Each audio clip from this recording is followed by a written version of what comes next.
السلام علیکم. یو ورور پوښتنه کړې ده، زه لار شارټ ویډیو ته ریکارډ کوم.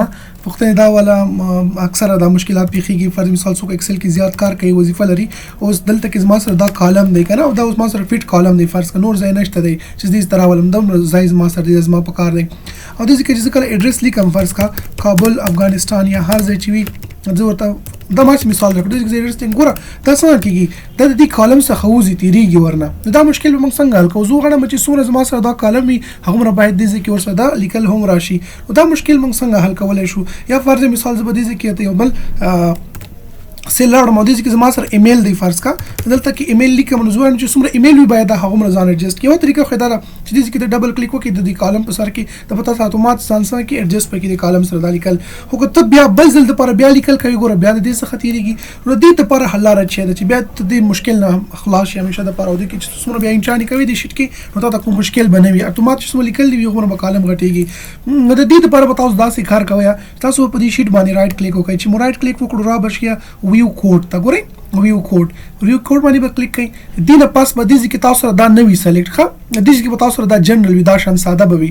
نو تاسو به د جنرل نه پس نه انتخابوي، دا ځای وسطه شوي، دلته به تاسو کلیک وکړئ په دې باندې، او بیا به تاسو دا ورک شیټ ته چینج کړئ. دې ځای کې وسطه چینج کړئ، د جنرل نه به دا ورک شیټ کلیک کړئ. چې کله ورک شیټ کلیک کړو دې ځای کې به تاسو ولیکئ سیلز به ولیکئ، یعنی خانې، صحیح ده، سیلز ډاټ به ورکړئ، بیا به ورته ولیکئ چې انټایر کالم مطلب ټول کالم. دې نه بس انټر پسې ووهئ، یا چې دی ټیپ بټن پریس کړه، ټیپ بټن ووهئ یا انټر به ووهئ، بیا به ولیکئ چې ډاټ به څه ولیکئ، آټو فټ به زه ولیکم. آټو فټ مې چې کله ولیکلو او ټیپ بټن پسې هم ګوره دا به زما سره راشي. بس دومره پورې وکړه صرف. ګوره سیلز ډاټ انټایر کالم بیا ډاټ آټو فټ، هلته لیکي ما دوی د سجیسټ کوي خپله باندې، بس ټیپ بټن پسې ووایه یا همدا رقم ته ولیکه. وګوره تاسو ته به ښکاري سری دغه به تاسو ولیکئ. خو دلته مو باید څه انتخاب وي، خیال مو وي دې ځای کې مو باید جنرل نه وي، دا باید ورک شیټ وي، ښه دا اول نه به تاسو انتخاب کړئ. بیا به چې دلته راشي فایل ته، فایل نه پس به کلوز اینډ ریټرن ټو مایکروسافټ ایکسل دې باندې ګوره تاسو سره څنګه شي، دا به کلوز کړئ او ډایرکټ به ایکسل ته دا لاړ شي. کلیک کوم راځي به. اوس چې زه هر کله دې ځای کې فرض مثال لیکل کوم چې پکتیا ګردیز افغانستان، فرض مثال اسی مثال مې درته ولیکلو، افغانستان په هغه راځي ګډوډ شو لږ سوري، نو دا شانتي شي.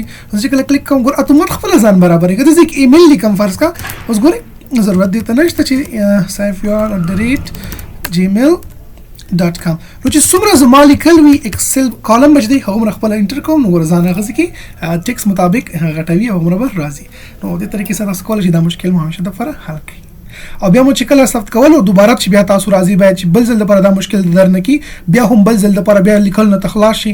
نو سیو د چې کله واخیستلو په ډیسکټاپ هر ځای کې چې ثبت کوئ دا ته ایز ا مایکرو ثبت کوه، ښه به څه لپاره ایکسپټ کوه مایکرو په انیبل مایکرو کوه، بیا چې بل ځل لپاره هم تاسو سره کوم مشکل نه وي. همداسې خو کولی شئ چې یو ځل لپاره یې ثبت کړئ، ورته وایي چې بیا بار بار لیکل نه زه خلاص شم. نو یو ځل دا فایل په دې طریقې سره ثبت کوه، نو کار به کوه چې ډېر په کار وي. نو ته بیا سیو از کوئ، بل فایل کې هم ته دا ثبت کولی شئ. فرض مثال هغه مایکرو په حیث باندې ثبت کړه او دلته راشه سیو از، او سیو از بل نوم ورکوه ورته، او بیا د ایکسل ساده فایل کې ثبت کوه، چاته یې لیږي ډیټا لیږي پی ډي اف کې کوي، هر څه کوي ته کولی شئ، ستا خپله ډیټا ده.